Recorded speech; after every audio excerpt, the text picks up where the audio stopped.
two, three. Mise en place. A French term for having all of your ingredients measured, cut, sliced, peeled, and grated before you start cooking. it's a technique that chefs use to ensure that they prepare meals quickly and effortlessly. good.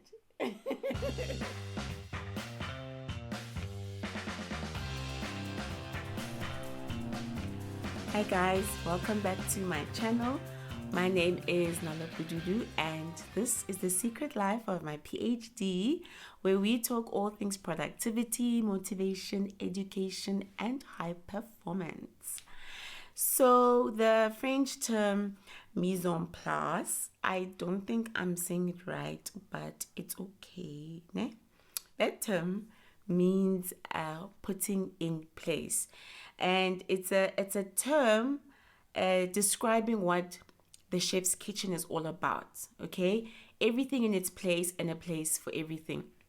If you think about those restaurants where you pay 1,000 rands or 600 rands for a plate of food, and then the plate of food arrives and it's really like a dot of food, but it's so beautiful and it tastes so amazing.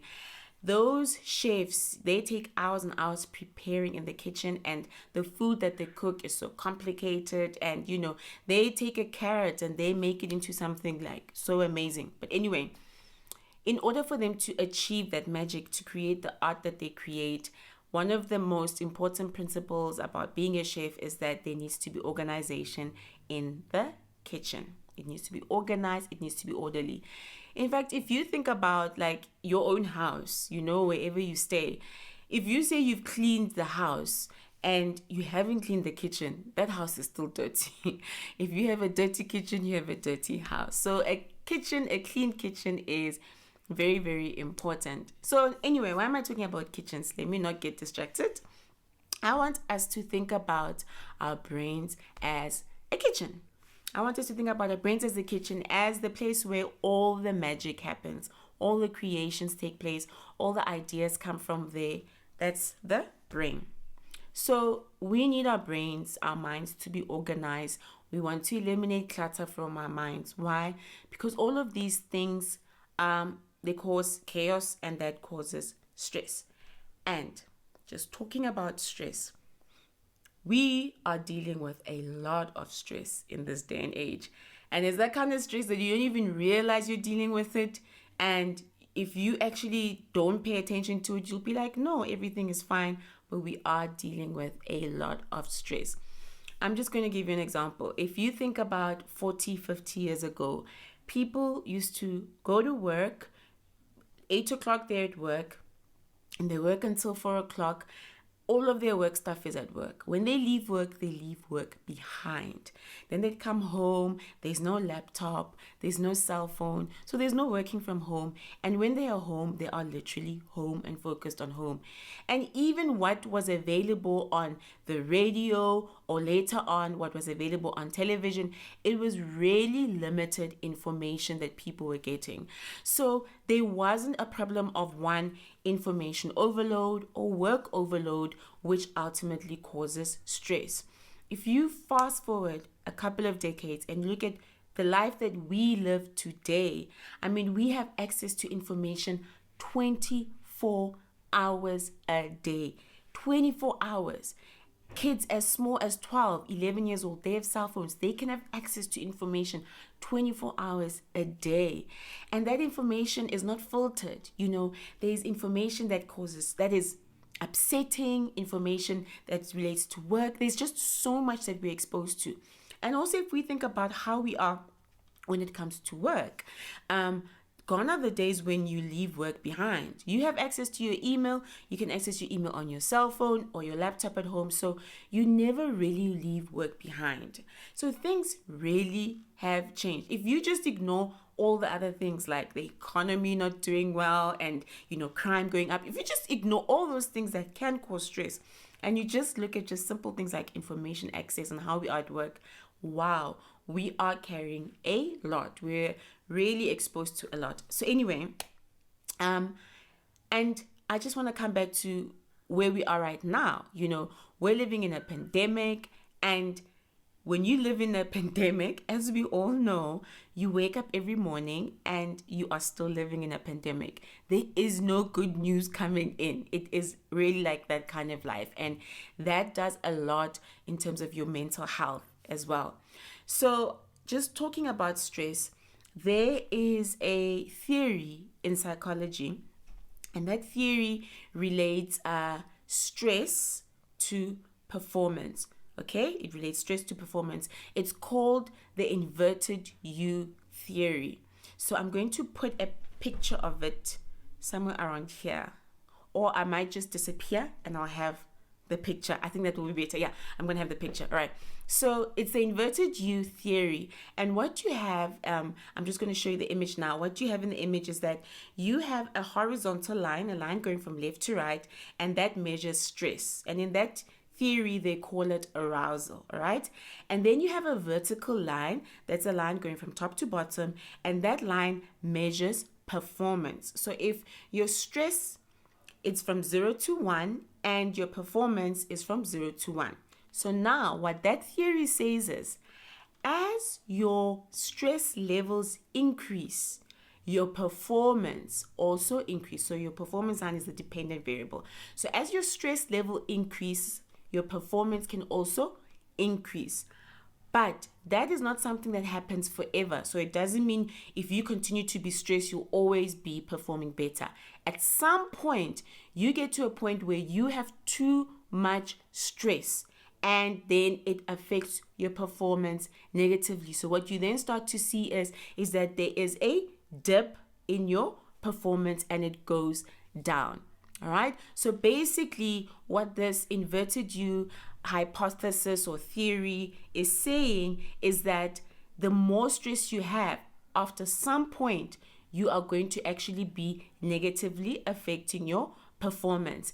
And if I think about the level of stress that we have been exposed to, I think a lot of the time we run the risk of being at the higher spectrum of stress levels. And what we need to be doing is managing our stress, not bringing it all the way down to 0, but managing it back to a level where we're able to perform at our optimal best. Okay?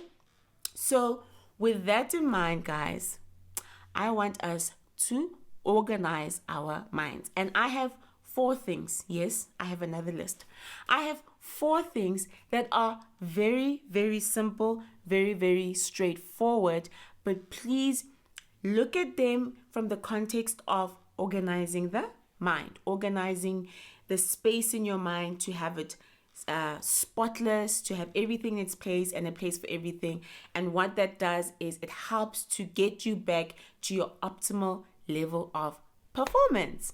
Okay, so the first thing that I would recommend that you do is you visualize and write your day down. Visualize and plan your day. Now, I've spoken about planning from the perspective of organization and productivity, but here, when I talk about writing down your days and planning your days, making use of a planner, I'm speaking about it from the perspective of telling your brain what it needs to focus on. So you are steering your brain and telling it, don't focus on that. Don't get distracted on that. This is what we need to focus on. So not only do you have a planner where you write things down, but you keep that planner with you. I used to love writing things down and having a paper planner, but honestly, it just wasn't practical.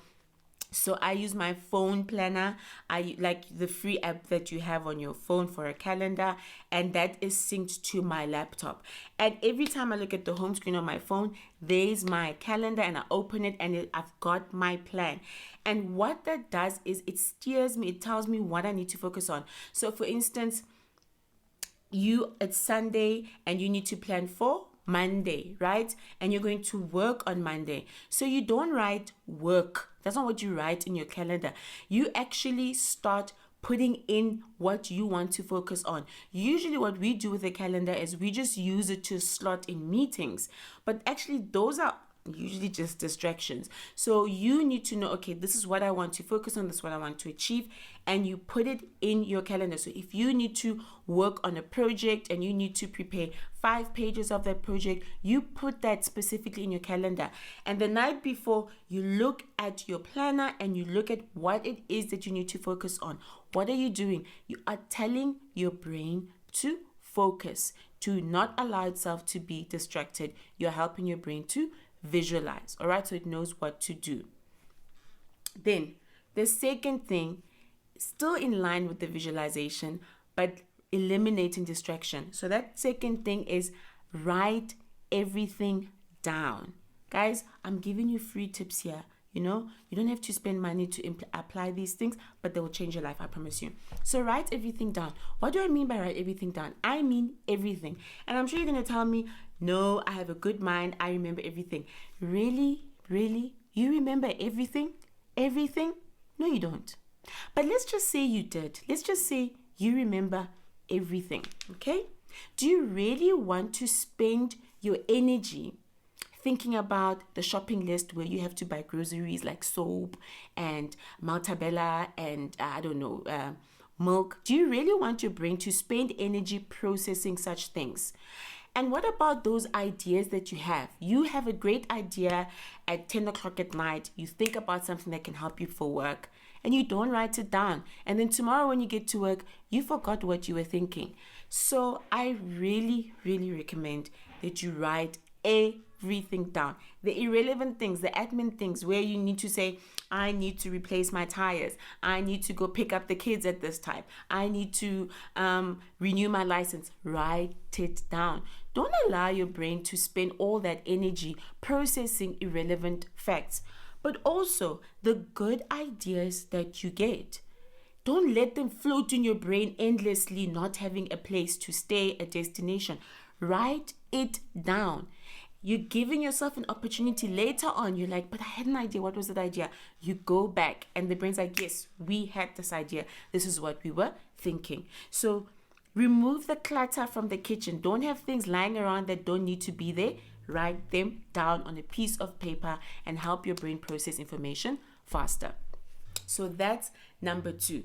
The next one, it's organizing your space. Now, this could be a bit tough, maybe if you live with family and it's just not possible to organize your space because you have kids and kids can, get very busy, or you have a roommate, whatever it is. But I suggest that you just have your designated space. If you have a desk or a room where you study, just have that space. Let it become a sacred space that is organized. You know what? You want to invite your brain to work every day. You want your brain to be like, oh my gosh, I can't wait to sit down and start studying. Oh my goodness. Or I cannot wait to sit down and start working on the project. You want your brain to feel like that.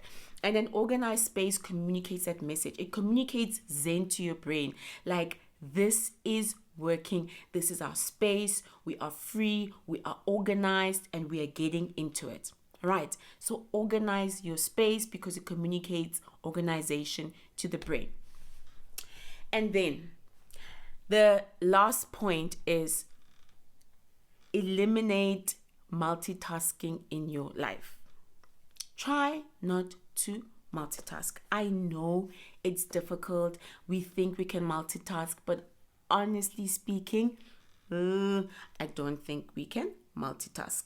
So eliminate multitasking, because what you're doing when you're multitasking is you're telling your brain, focus on this task. But wait a minute, while you're busy focusing on this task, please focus on the other task as well while you're doing that. It's like, okay, what am I supposed to be focusing on? So try avoid multitasking in your life. Focus on one thing, get it done. And that thing of getting one thing done, it just gets you excited, and then move on to the next thing. So those are my 4 tips for organizing your mind. But there's just one other thing that I just want to talk about in terms of just organizing your mind. And that is like the processes that we follow that we don't take so seriously. They don't really mean much to us, but actually contribute to getting our brains in order. For instance, I have this thing in the morning when I wake up, I have to make my bed. I cannot leave the house without making my bed, but that's my thing. For somebody else, they're able to leave the house and not make their bed, and it doesn't bother them. But for me, it means so much to me. I feel like I have not began to start my day properly because I haven't made my day. I haven't made my bed. So whatever it is for you, there are those small little things that tick you off when you haven't done them, but that's actually communicating to you that's your brain communicating to you that we need this to get ourselves going. We need this to get ourselves organized. So please do it. So identify those small little ticks that get you irritated when you haven't done them, and actually do them in the morning when you start your day. You are helping your brain set the pace, get itself in a place where it can really perform at its optimal productive level. All right, guys, that was my video for today. Thank you very much for watching. If you enjoyed the video, please give me a thumbs up. And if you enjoy the content that I'm creating on this channel, please don't forget to subscribe and comment below on what it is that you do that helps you to just manage your stress. So today we were talking about organizing our mind. So what is it that you do to organize your mind? And remember now, when you do it, realize that you're actually helping yourself improve your performance. Thank you so much for watching my channel. I will see you guys next week. Bye-bye.